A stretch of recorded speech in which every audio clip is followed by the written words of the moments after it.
Hello, and in today's video I'm going to be just getting something off my chest really. I've been doing a lot of watching of other channels. Some of them are purely gold and silver physical channels.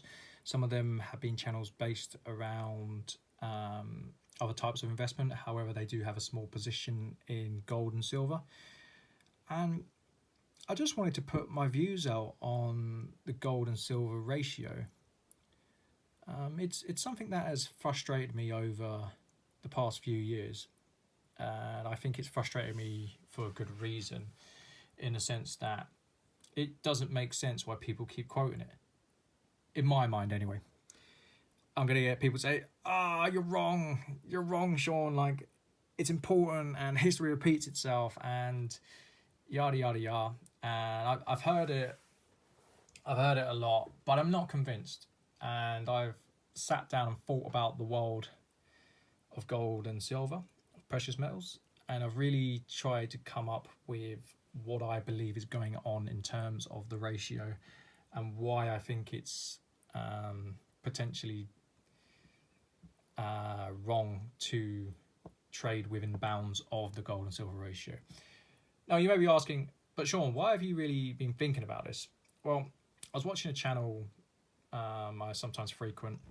He's a property investor. He's done very well, and he put an episode out a few hours ago, and it was like, well, I think you should buy when it's 70-1 and sell when it's 50-1, or the other way around. And I just think, so I picked up a few charts, and I was like, that can't be right. I was like, how often does that even happen? And within the last 35 years, I think it's happened 4 times. So it's a once in a generational type of view. But then you have to consider other things, like the past usually rhymes, but it doesn't often repeat itself. I think the world is a much different place. And I'll explain what my rationale is. Since 2011, it's been on an upward trajectory. And it started at 35 or 36 ounces of silver to 1 ounce of gold, and it's recently peaked at 112 ounces to 1 ounce of gold. That's a big ratio. I don't personally think it's going to come back down, or not to the levels of maybe 50, and I do have a theory why.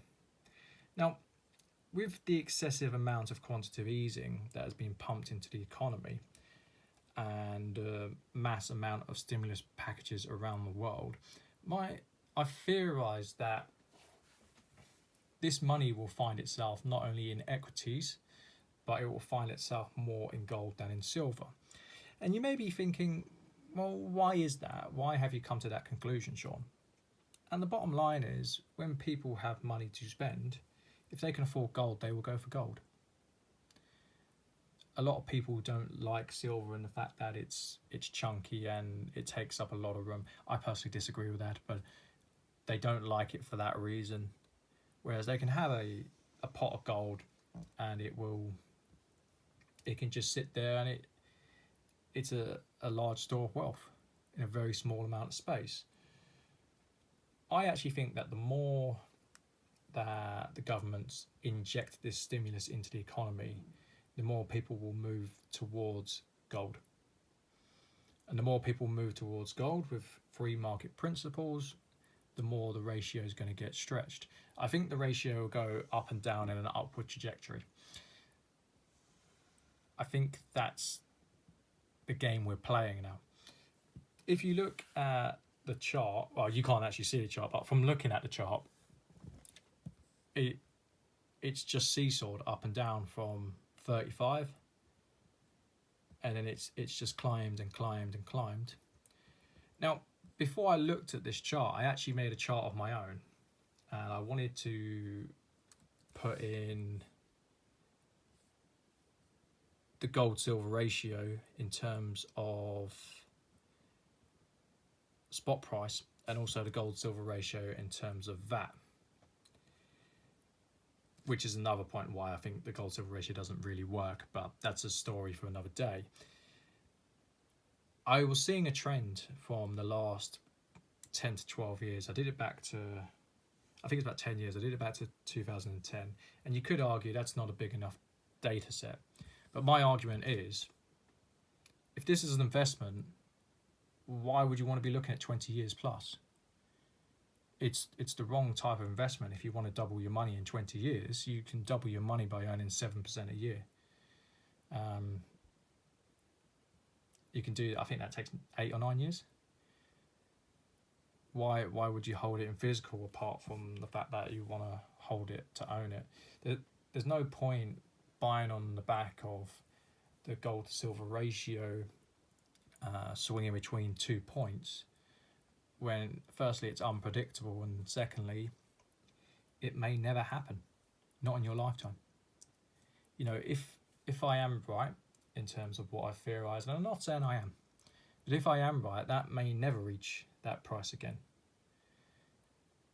If they consistently pump money into the economy and the money finds itself in the way of going towards gold and other assets of higher value, maybe we will never see that ratio ever again. You know, there's a clear distortion between the mining. That's where it comes from. The ratio comes from the mines.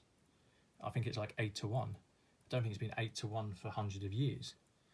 You know, it's a really foolhardy way to try and win in this game. There are other tools and techniques that you can use to make money that don't rely on using a chart to try and figure out where intersection is so you can make money. So yeah, that's my views on it. I hope, my thoughts and my theories on it. I hope that people take something away from this. Maybe they can have a think about it themselves. Tell me if you think I'm wrong. You know, I'm always up for a good debate. I'm still forming my opinions as I go along. You know, I feel like I'm mastering the topic, but I'm not a guru. You know, I made a living out of buying and selling, but I made a living because I was good on the buy side. I didn't make a living because I was an economist and I was a forward thinker. I made it because there was always profit there was mostly profit when I bought the coins. So yeah, tell me what you think. Take care. Bye.